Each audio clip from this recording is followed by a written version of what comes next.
Syekh Subakir merupakan seorang ulama wali Songo periode pertama di bumi Nusantara.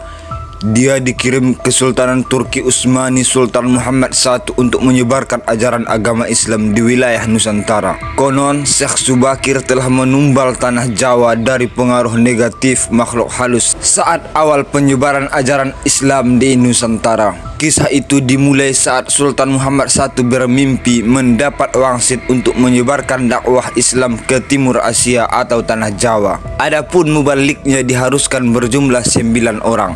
Jika ada yang pulang atau wafat, maka akan digantikan dengan ulama lain, sehingga dikumpulkanlah beberapa ulama terkemuka dari seluruh dunia Islam waktu itu. Para ulama yang dikumpulkan tersebut mempunyai keahlian di bidang masing-masing. Ada yang ahli tata negara, berdakwah, pengobatan, tumbal atau ruqyah, dan lain-lain sebagainya. Lalu dikirimlah beberapa ulama ke Nusantara. Namun sudah beberapa kali utusan dari Kesultanan Turki Utsmani yang datang ke tanah Jawa untuk menyebarkan agama Islam tetap mengalami kegagalan dan kebuntuan. Penyebabnya masyarakat Jawa saat itu sangat memegang teguh aliran kepercayaan turun-temurun, sehingga para ulama yang dikirim mendapatkan halangan. Meskipun berkembang, tetapi ajaran agama Islam hanya dalam lingkungan skala kecil saja, karena penguasa tanah Jawa kala itu tidak mengizinkan agama lain masuk dan berkembang di wilayahnya. Konon kala itu Pulau Jawa masih merupakan hutan belantara yang angker dan dipenuhi makhluk halus dan jin. Lalu diutuslah Syekh Subakir, ulama asal Persia yang ahli dalam meruqyah, ekologi, meteorologi, dan geofisika ke tanah Jawa. Beliau diutus secara khusus menangani masalah-masalah gaib dan spiritual yang dinilai telah menjadi penghalang diterimanya Islam oleh masyarakat Jawa ketika itu.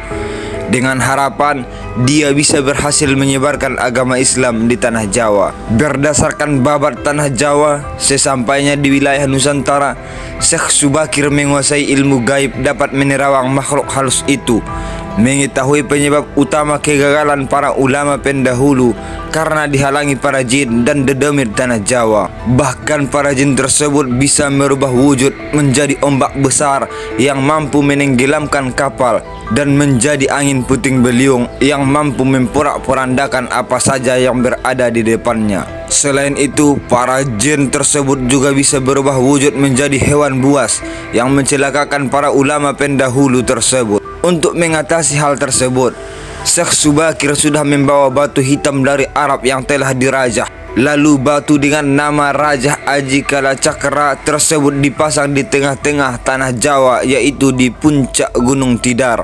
Karena Gunung Tidar tersebut sangat dipercayai sebagai titik sentral atau pakunya tanah Jawa kala itu.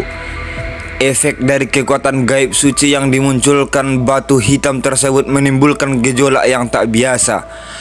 Alam yang tadinya cerah dan sejuk, matahari bersinar terang, damai dengan kicau burung, tiba-tiba berubah drastis selama 3 hari 3 malam. Cuaca mendung, angin bergerak cepat, kilat menyambar menimbulkan hujan, api di mana-mana, gunung-gunung bergemuruh tiada henti.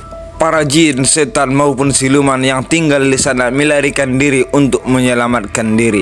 Melihat hal itu, konon penguasa tanah Nusantara yakni Sabda Palon, raja bangsa jin yang telah berusia 9.000 tahun bersemayam di puncak Gunung Tidar terusik. Kemudian dia keluar mencari penyebab timbulnya hawa panas bagi bangsa jin tersebut. Sabda Palon lalu berhadapan dengan Syekh Subakir. Sabda Palon lalu menanyakan maksud dari pemasangan batu hitam tersebut. Sang ulama kala itu menyatakan dia sengaja menancapkan batu hitam itu untuk mengusir para jin yang mengganggu upaya penyebaran ajaran agama Islam di tanah Jawa oleh para ulama utusan dari Khalifah Turki Utsmani. Setelah terjadi perdebatan yang panjang, akhirnya mereka segera mengadu kesaktian. Pertempuran antara keduanya terjadi selama 40 hari 40 malam yang membuat tanah Pulau Jawa saat itu berguncang keras dengan cuaca badai kilatan yang besar. Sabda Palon yang juga dikenal sebagai Ki Semar Badranaya, sang danyang tanah Jawa ini merasa kewalahan dan menawarkan perundingan. Hal itu dilakukan lantaran kesaktian wali utusan Allah memang tak bisa dikalahkan begitu saja. Sabda Pahlawan mensyaratkan beberapa poin dalam upaya penyebaran Islam di tanah Jawa. Isi kesepakatannya antara lain, Sabda Pahlawan memberi kesepakatan kepada Syekh Subakir beserta para ulama untuk menyebarkan Islam di tanah Jawa. Akan tetapi tidak boleh dengan cara memaksa. Kemudian Sabda Pahlawan juga memberi kesempatan kepada orang Islam untuk berkuasa di tanah Jawa, raja-raja Islam, namun dengan catatan para raja Islam itu silahkan berkuasa, namun jangan sampai meninggalkan adat istiadat dan budaya yang ada.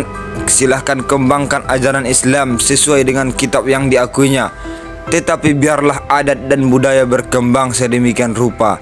Syarat-syarat itu akhirnya disetujui Syekh Subakir agar dia menyebarkan ajaran agama Islam dengan tenang.